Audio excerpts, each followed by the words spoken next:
देखो बेटा, सिद्ध कीजिए कि क्या बिंदु 1 5 2 3 एंड -2 11 समरेखीय है। अगर ये बिंदु समरेखीय है, मतलब समरेखी का मतलब क्या होता है, एक ही रेखा पे स्थित, ये समरेखीय है। अब इसमें तीन रेखा दिख रही होगी आपको, कौन कौन सी रेखा देखो, ए बी पहली रेखा, और बीसी, दूसरी रेखा बीसी, और तीसरी रेखा एसी। अब तीन रेखाएं हैं। अब तीन रेखाओं से बनी आकृति क्या कहलाती है, त्रिभुज कहलाती है। त्रिभुज तीन मगर ये क्या त्रिभुज बन गया क्या, ये क्या त्रिभुज है क्या? नहीं। तीन रेखा तो है मगर त्रिभुज नहीं है। तो भैया अगर मान लो त्रिभुज कब बनता है, जब एक बंद आकृति बनती है, बंद होना चाहिए। जैसे ये ए बी है, ये ए बी, ये बी सी और ये सी, ये तीन रेखाओं से बनी बंद आकृति को हम त्रिभुज कहते हैं। और त्रिभुज जितना स्थान घेरता है उसका वो क्षेत्रफल होता है। इतना एरिया इसने घेरा, ये इसका क्षेत्रफल। इसने कोई स्थान घेरा क्या? कुछ भी नहीं घेरा, तो इसका क्षेत्रफल क्या होगा? जीरो। अगर इसका क्षेत्रफल निकालेंगे कि पहले हम मानेंगे, एक कल्पना करेंगे कि भाई इन तीन बिंदुओं से बनी हुई आकृति त्रिभुज है। एक कल्पना कर ली कि त्रिभुज है। अब त्रिभुज का क्षेत्रफल हमने निकाला और आखिरी में जीरो आ गया, तो हम लिख देंगे कि ये तीनों बिंदु समरेखीय है। समरेखीय क्योंकि क्षेत्रफल जीरो है। भाई क्षेत्रफल जीरो है, अगर ये क्षेत्रफल जीरो नहीं आता है तो फिर ये समरेखीय नहीं है। फिर लिखेंगे कि दिए गए बिंदु समरेखीय नहीं है, क्योंकि भाई क्षेत्रफल आया है। मतलब क्षेत्रफल आया है तो भाई क्षेत्रफल आया मतलब त्रिभुज बना है। त्रिभुज बना है जब भी तो क्षेत्रफल आया है, है ना। चलो तो देखते हैं कि भाई क्या स्थिति बनती है ना। इसको अपन मान लेते हैं बिंदु P, x1 y1। इसको मान लेते हैं Q, x2 y2। और इसको मान लेते हैं R, x3 y3। ठीक है ना। अब ये तीन बिंदु हैं अपने पास, x1 y1 x2 y2 x3 y3। अब त्रिभुज के क्षेत्रफल का सूत्र क्या है, 1/2 कोष्टक में x1। सूत्र याद करने का फार्मूला देखना, ये सूत्र भैया मैंने लिख दिया x1 फिर कोष्टक, प्लस करके लिख दिया x2 फिर कोष्टक, प्लस करके लिख दिया x3 फिर कोष्टक और कोष्टक। देखो x1 कोष्टक plus x2 कोष्टक plus x3 कोष्टक। अब ये कितना है 1, तो 1 के बाद क्या आता है 2, 1 के बाद क्या आता है 2। तो देखो यहाँ y2 माइनस y3, 2 1 2 3 हो गया, आ गया। अब ये कितना लिखा है 2, x2 2 लिखा ना। तो 2 के बाद क्या आता है 3, और 3 के बाद वापिस 1 आ जाओ। 3 के बाद वापिस, क्योंकि 3 तक ही गिनती है। देखो आप इसमें गिनती कहाँ तक है 3 तक। आप 3 के बाद 4 नहीं ले सकते क्योंकि 4 तक गिनती है ही नहीं इसमें। x1 x2 और x3 है, y1 y2 और y3 है, y4 नहीं है।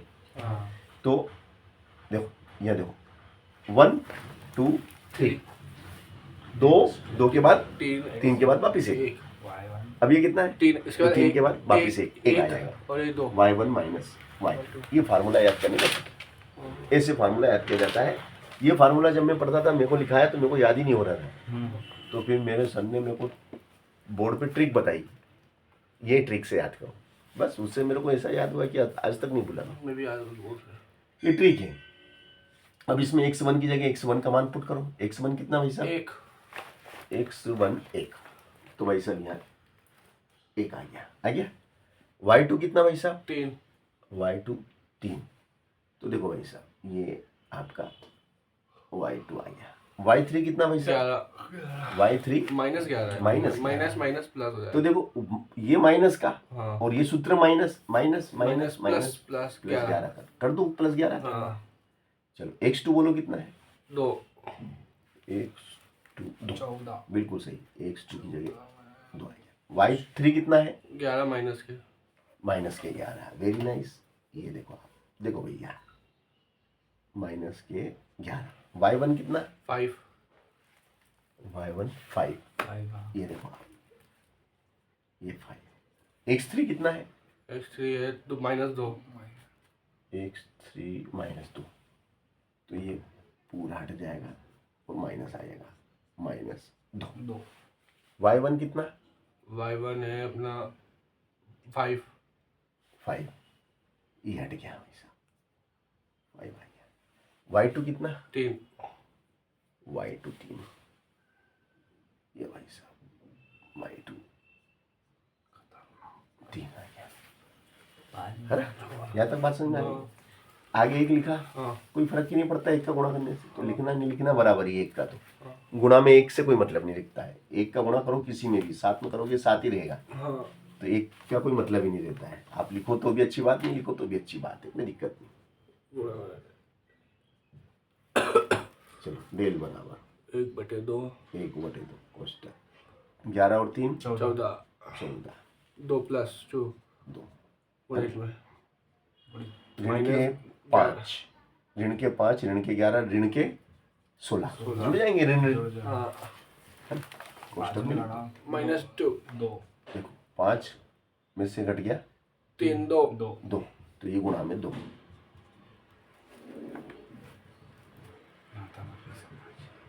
1/2 कोष्टक में देखो 14 ये प्लस हाँ और ये माइनस ये माइनस और बीच में गुणा, प्लस माइनस माइनस, 16 दूना 32, 32 2 दूनी 4 4, और 2 दूनी 4 4, तो ये हो गया 1/2।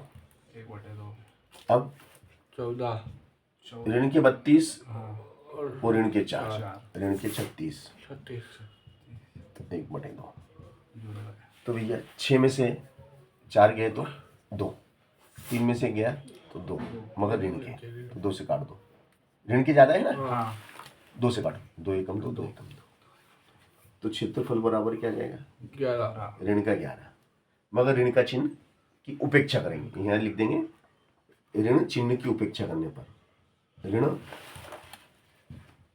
चिन्ह की उपेक्षा करने पर उपेक्षा करने पर ऋण का चिन्ह लिखेंगे, क्षेत्रफल में लिख देंगे डेल बराबर 11 वर्ग इकाई। क्या जीरो आया, क्या जीरो आया क्या? नहीं। यहाँ जीरो अगर आता तो तो अपन लिखते हैं रेखिक कि ये समरेखीय नहीं है, है मगर जीरो नहीं है नहीं आया है, तो क्या लिखेंगे समरेखिक है कि दिए गए बिंदु समरेखीय नहीं है। यहाँ लिखो आप, इसलिए दिए गए बिंदु समरेखीय नहीं, इसलिए दिए गए बिंदु, इसलिए दिए गए बिंदु समरेखीय नहीं है इसलिए दिए गए बिंदु समरेखीय नहीं है। और इस तरीके से